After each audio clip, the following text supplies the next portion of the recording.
uini mano ivakumana urukundo rwanyu n'umugisha mwahuye atari impanuka ni Yesu wabahuje mu rukundo rwe.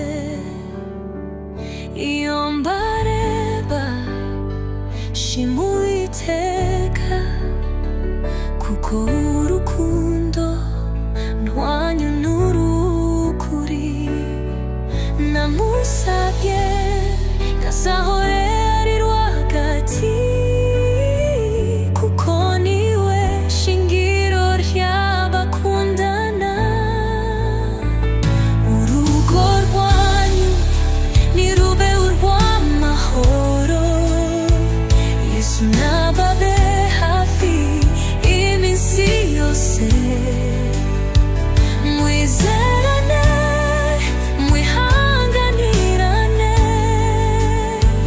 kuko urukundo nyarwo rutajya runanirwa.